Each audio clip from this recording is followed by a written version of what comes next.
Hello and welcome to For a Day Daily Show with your host Joe. Yes, this is the first in hopefully many daily shows, For a Day daily shows to come in the weeks, months and years ahead. God, I haven't thought this through, have I? All right, let's get going. Right, so first off, obviously Liverpool lost to Atletico Madrid in the final of the Audi Cup. The score was 1-1 at the end of full time, and we lost on penalties. Okay, God, I hate penalties. All right, let's get to the player ratings. If you haven't read it already, Eric's player ratings, usually a good read. And they're usually very generous as well in terms of the scoring, and there's no exception here. Danny Ward was given an 8 by Eric. I think he deserves it. I think Danny has done a really good job, especially, well, in the first goal, the initial save that he made, a reflex save that tipped the ball to the crossbar, just couldn't stop the rebound. But we have really 3 good goalkeepers in this team right now: Mignolet, Karius, and Danny Ward. It's a great place to be, and looking back at where we were in terms of our goalkeeping situation and where we are today, I think that's it's a really good place to be, as I said. So yeah, I'm not sure if Danny would be kept in the team or go on loan. We'll just have to see. Okay. Eric was impressed with Mane. Who wouldn't be impressed with Mane? Henderson, he gave Henderson a 2. Thought Henderson was much better than yesterday, less sluggish and better setting the pace, a 7.5. Shit penalty. So he gave a 2 for the shit penalty. Right? Ryan Kent. Yes, I think there's a comment here from someone. Luckily, I missed the first half. Kent has really come along. I like this lad. I agree with Global Cock-Up. Ryan Kent has shown in this preseason that he's ready to remain in the first team, in the squad at least. And I think he's a great backup option to Mane and Salah in the cup competitions next season. So personally, I would keep him, but hey, I'm not the boss. So hey. What else? Okay, yeah, did you see this? Antoine Griezmann has posted on Instagram and met his hero Daniel Sturridge and got his signed shirt. And Griezmann thanks Sturridge for his shirt on Instagram. So thank you, boss. He says, always nice to see. Sign Griezmann! All right, so that's the player ratings. Always a good read. Go and look at it. Okay, next. Post-match interview. Klopp was asked several questions. One of those things that he was asked about was the Neymar transfer. And Klopp has questioned the 222 million euro transfer from Neymar to PSG. Yes, Neymar has left Barcelona and has joined PSG, and Klopp says it flouts the financial play rules. We talked about the FFP I think in one of the VOD pods of forecasts a couple of weeks ago. I think about a month ago. It was a good discussion. You can look for that. Search in the search box in FOAR.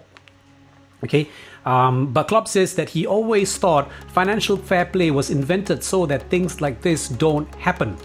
But obviously, financial fair play is more of a suggestion rather than an actual rule. I don't know and I don't understand it. Well, boss, you're not the only one. We don't understand it either. He hopes that this is an exception rather than the rule, but we have already seen in preseason, in the summer window, player valuations have just continued to go out of the window.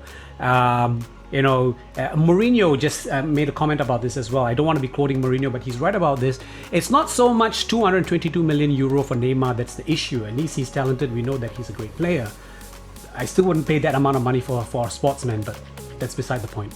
The point here is there will increasingly be players who don't have that high level of talent, but who are now going to be, the selling clubs are going to be asking for 50 million, 60 million, 70 million, and so on and so forth.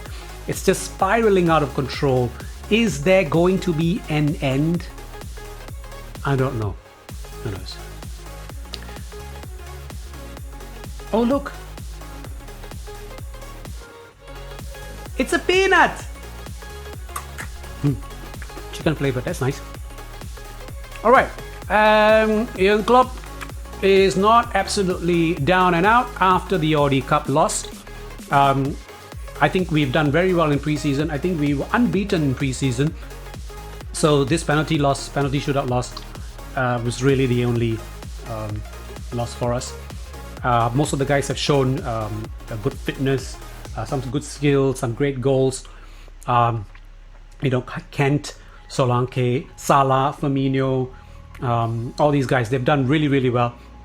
So yeah, continue the good work the guys have been doing during preseason. So really, it's you can't really criticize the boys for this game. There were a lot of changes as well, and this game happened one day after the game against Bayern Munich.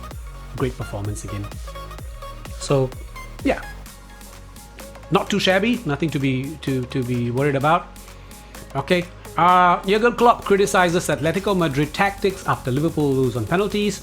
Like it or not, teams are going to continue to play low defensive block strategy against us. Park passes are going to continue to be a feature next season as well. Obviously, for the teams in the bottom half of the table, trying to play open football with Liverpool will be suicide now, especially with Salah that's come in. So our forward offensive line with Mane, Salah, Coutinho, Firmino, and Sturridge, and even a hungry Solanke, that's pretty intimidating. So if you play openly against us, you're gonna get shredded. And I'm not just talking about teams in the bottom half of the table. Even the top half of the table, they would have something to worry about. Still, it's a tactic that we need to learn how to overcome and need to overcome consistently. Okay, so didn't really see it in this game. I think we did try our best, but again, hard to judge because it's preseason. So many changes. Okay, players are still getting to fitness, but yeah, we have the tools right now to ensure that park buses are no longer a problem. Let's hope we see it in the season. Do you know that the first game against Watford takes place next Saturday? Amazing, right? Can't believe it. That soon. Okay, and finally we'll talk about Champions League draw. As you know, the Champions League playoff draw takes place on Friday, and Liverpool are seeded for this draw again alongside Sevilla, Napoli, CSK Moscow, and Sporting Lisbon. And we will avoid a British tie against Celtic. Okay, and reunion with Brendan Rodgers. Celtic obviously are now a seeded team as well after beating Rosenborg. Okay. In their third round qualifying. Okay, and so we could be drawn against Mario Balotelli's Nice. No, not his niece, as in Nice, the French team. Never mind. I don't think Mario Balotelli is going to need any more additional motivation to face us. So we could be drawn against him. Or Steaua Bucharest, young boys of Bern. How young are these boys from Bern? Don't know. Okay, Istanbul, Başakşehir, or Hoffenheim. Hoffenheim, as you know, is Roberto Firmino's former team. Okay, so look out for that. I think we will have just too much in the tank for any of these teams in the qualifying Champions League qualifying, right? So I think it's 2 weeks or so. Is it 2 or 3 weeks left before the summer transfer window closes? It's been an incredibly frustrating transfer window, especially with regards to the targets we want, namely Naby Keita and Virgil van Dijk. Let's hope at least one of them comes through the door before the window closes.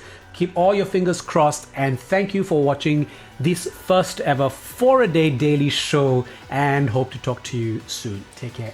Bye.